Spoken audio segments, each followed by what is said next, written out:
If you have a hard time making decisions or you consider yourself indecisive, this video is for you. So if you look at nature and you look at how babies are born, we are not born indecisive. Nature is not indecisive. The universe is not indecisive. If you think about it, indecision makes no sense in nature. It would cost nature too much to be indecisive. The squirrel is not like, do I eat this thing or not? What does the other squirrel think of me? Do I make this move? Do I go here? No. Everything in nature works organically for the highest and best good of all.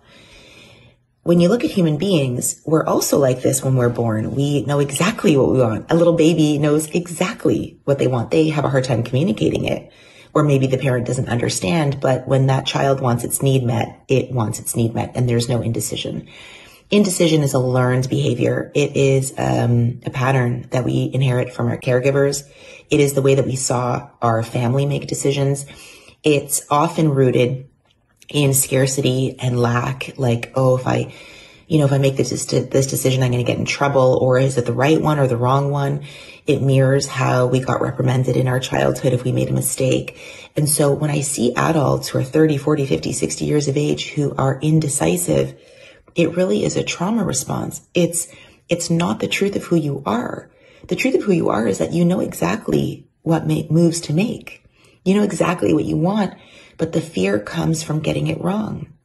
And the fear comes from the fact that you don't think that you have the resources available to you to make that move. But the truth is that you have to make the move in the direction of where you're going. You go first, the universe responds, or God responds.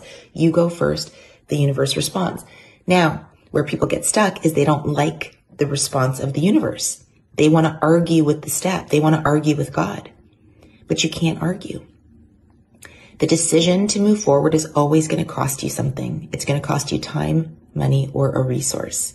So I'm going to be exploring this more. If you want to learn more about decision making, I have a 3-part series that is it's an audio series. It's going to blow your mind on how easily and quickly you can learn to transform from being indecisive to being very decisive, because once you make the decision, everything that you want shows up.